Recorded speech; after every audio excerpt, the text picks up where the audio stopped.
that which can withstand such an energetic shift.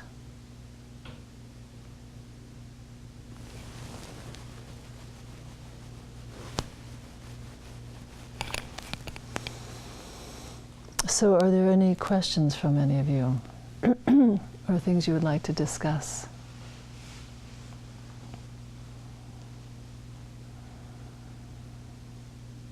Will the turmoil that's in the Middle East find a place of greater peace in our lifetimes? Well, the disruption is because they're looking for a greater peace. They're fighting against the suppressions and the kind of this archaic energy that has been ruling this planet for some lifetimes now.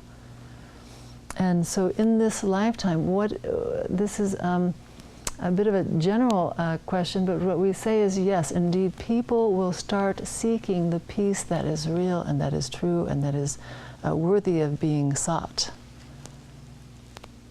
And it will start with the individuals and then start moving more towards the masses.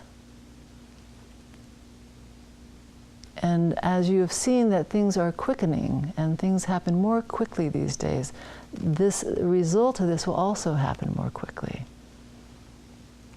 But first there must be this breakdown of these things that have had such a stronghold that people are starting to push against. That this is no longer how they want to be ruled. This is no longer how they want to live. And first they'll start fighting against the aggression outside of themselves, and then they'll start dealing with the aggression within themselves. But it is the choice of each individual. And it cannot be determined but by the individual of when they choose to rest in the peace that abides within them. But we are saying that it will become more easy, and it will start moving more to the mass consciousness, not just in the Middle East, but on this planet as an entirety.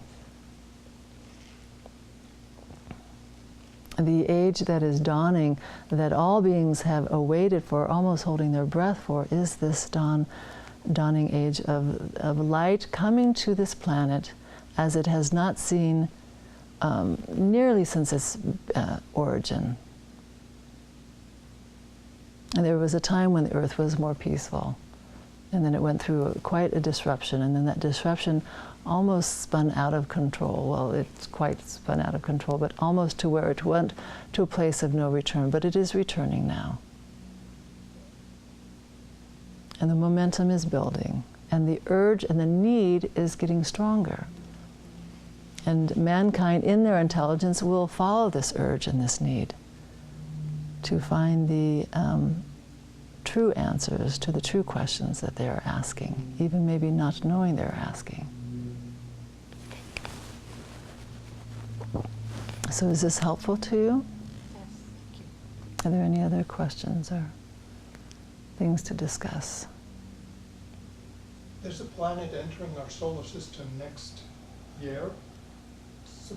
Some call it Planet X, and there are theories that there'll be big disruptions, huge solar flares, and could threaten the stability of this planet. What is your feeling of that?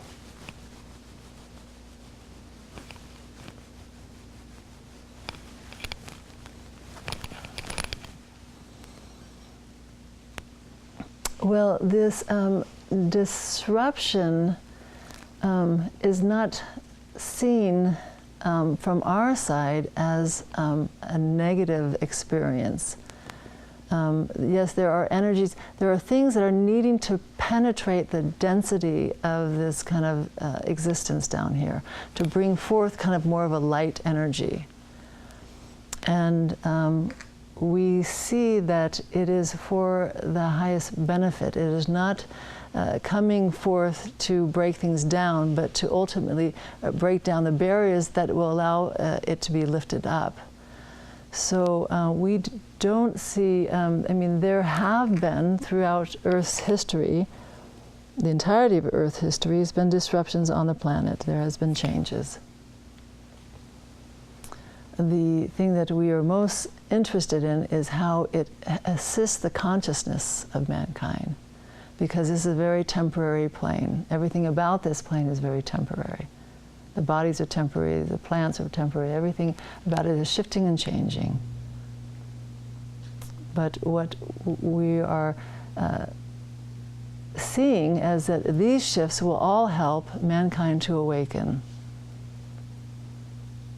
And just the way a mother goes through birth pains when they are birthing their child, sometimes those pains are what's allowing the entrance of the new life to come forth. And these things that you are describing is more in assistance of that than kind of a negative, than what we see as being negative. And that includes if there are disruptions not only in the energetic fields, but on that affects the earth plane. I'm not sure if we answered your question or not. Was this helpful, or do you have other things to ask? Yes, thank you.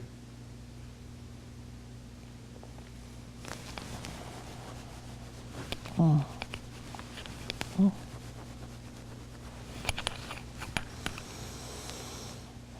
Are there any other questions?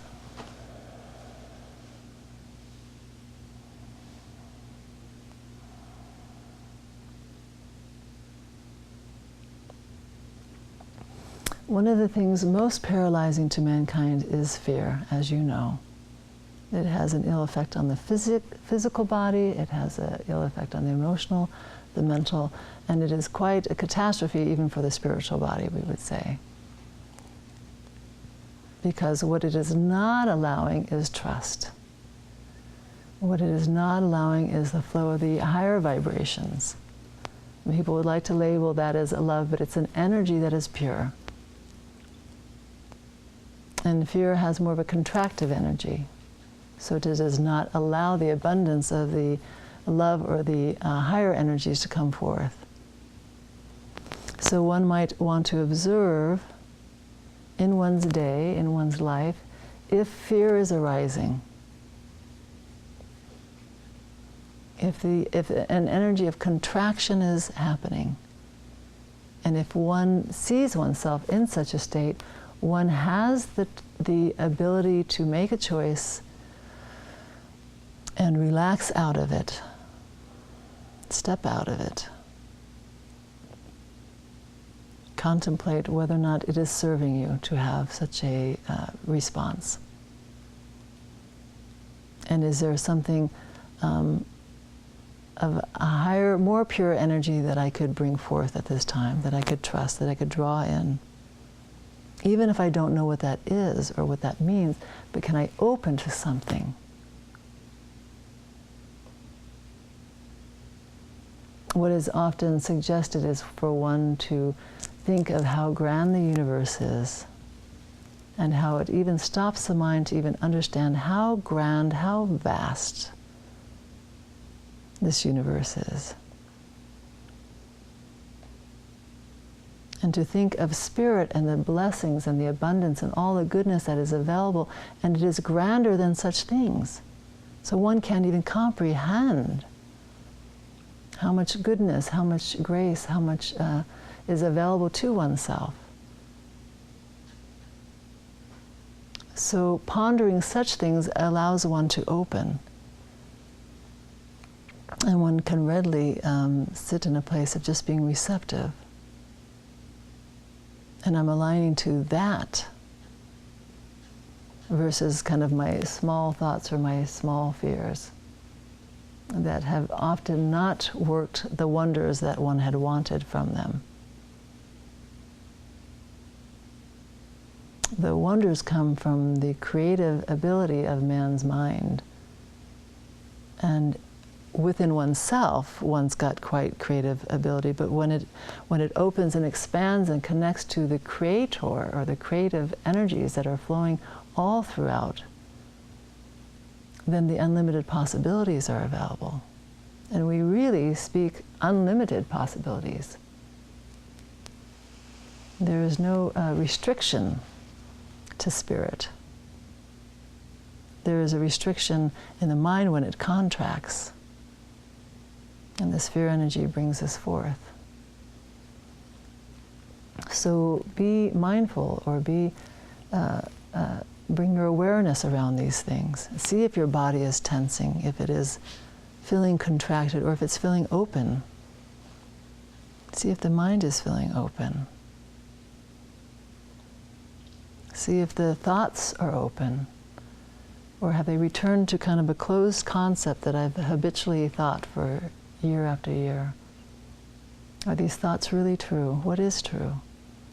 And the more one contemplates things, one can move oneself very easily in a place of being open and receptive, and shift energies from being negative or down or sad or hurt or whatever immediately. You can test it for yourself and see how rapidly the energy can shift, your mood can shift, if you start opening it up.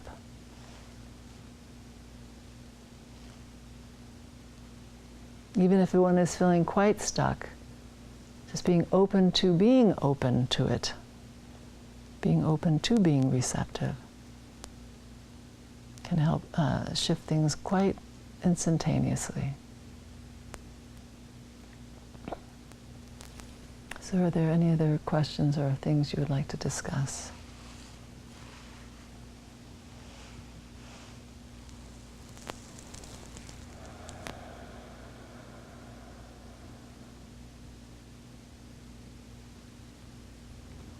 Well, then we would like to talk about the earth, and its beauty, and its dignity, and its preciousness. And deep in the earth there are great energy fields. And they show up in many ways. Sometimes it is just energy, and other times it shows up in a sense of being in form. One of the forms are deep crystals that are planted here on the earth. And they are so deep that even mankind cannot find them or mine them or disrupt them. And what we say now is that these different fields and energies are shifting and in some way also awakening. It's almost like there was a timeline set forth, and the earth itself is activating. And what it's allowing is, in some way, there's energies coming from the heavens, but there's also energies coming from the earth. And these are the things that we say are assisting mankind towards this more awakened state. And one can tune into the earth's energies just like they can tune into the heavenly bodies or the heavenly energies. And if one takes time to be with nature, or even to consciously tune into nature, tune into the deep essences of the earth, they can almost tap into their vibrations more directly. Again, their vibrations are always available to all, but the more intentions or the more kind of alignment that one brings to it, then one can actually go to the source of it more directly.